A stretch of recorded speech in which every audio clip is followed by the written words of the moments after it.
है, कोई वैष्णो देवी, कोई अमरनाथ के इतनी भयंकर पहाड़ियों पर चढ़ जाता है, वहां मर भी जाते हैं, बर्फीले तूफानों से फिर भी जाते हैं, अगले दूसरे हिचकते नहीं। और ये ज्ञान यदि आपके बच्चों तक पहुंच जाए, भक्ति तो न करनी है तो यह अच्छी भक्ति करेंगे तो काम आओगे, तो डरे ढोरे।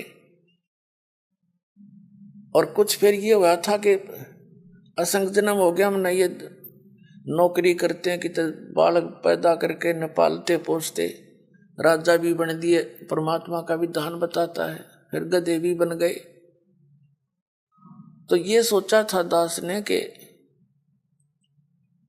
भगवान दया करे, उसका प्रचार करूं। जब तक आदेश नहीं था नाम का, तो भक्तों से मिलता था, अपने मित्रों से, रिश्तेदारों से, घर वालों से, सबको कहता कहवाता, और जो समझ जाता नाम दिलवाता था अपने पूज्य गुरुदेव जी से।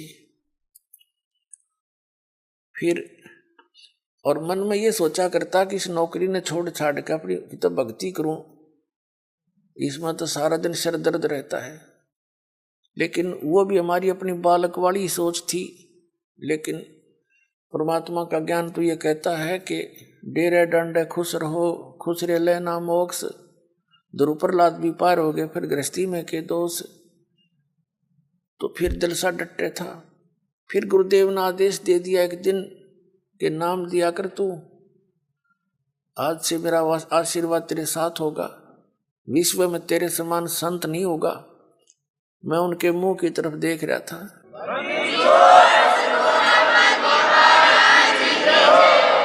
क्योंकि अपनी औकात से जीव खूब परिचित होता है, मानने चाहे ना मानने।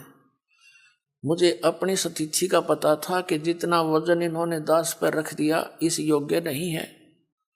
फिर भी मेर है उनकी, गुरु मेर करें तो कागज हंस बना दे। तो उन्होंने कहा तेरे साथ रहूंगा, चिंता मत करना। और आज से सभी जितने उनके शिष्य थे सबसे कह दिया था कि आज के बाद मैं तुम्हारा गुरु नहीं हूं, आज से दोबारा इससे उपदेश ले लो और इसको गुरु बनाओ, इससे तुम्हारा मोक्ष होगा। अब यह बात भी नहीं हमारे गले उतरे थी कि उन तो मौज है उनकी।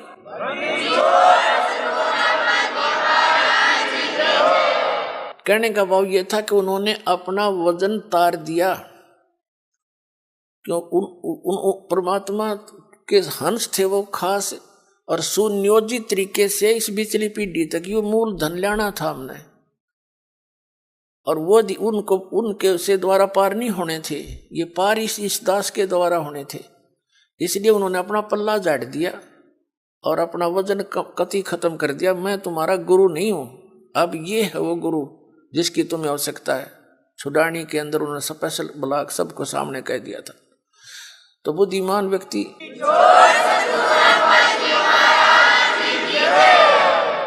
तो पहले तो यूं था भी चलो परमात्मा का भी दान है, भक्ति भी करेंगे, अपने बच्चा में भी रहेंगे। फिर मन में उमंग उठी कि भगवान ही बाप के गुण गाऊंगा, आदेश दे दिया नौकरी भी छोड़ दूंगा। क्यों?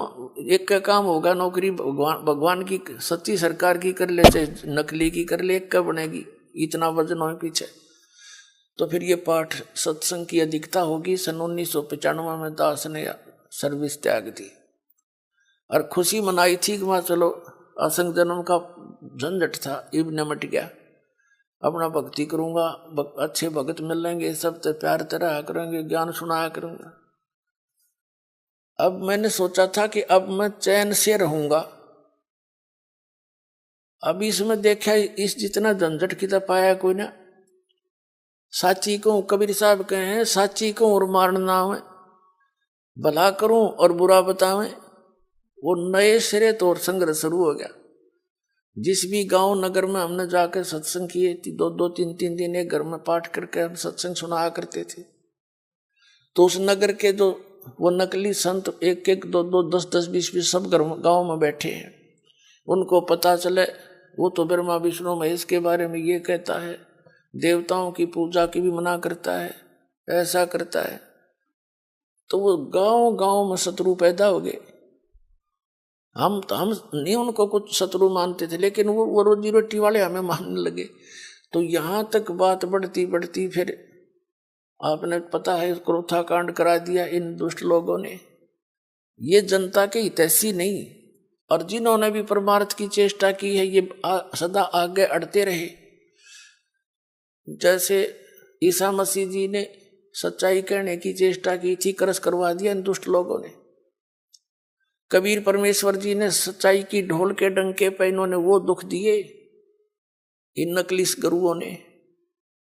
कलेजा मुंह को आता, पर भगवान की जब लीला पढ़ता है ये दास पढ़ी नहीं जाती है। आपके लिए भटक रहे हो, और इस दास के लिए क्या हुआ आपको पता नहीं। दास तो खूब गहराई से निकला, या मेरे साथ जो भक्त रहे हैं उनको पता है कितने संघर्ष से ये ज्ञान ऊपर को आया है, लेकिन सारा कबीर साहब का ही रहा है।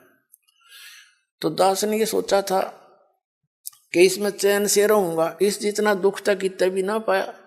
लेकिन अब ये दुख एक बार दास ने हो लिया,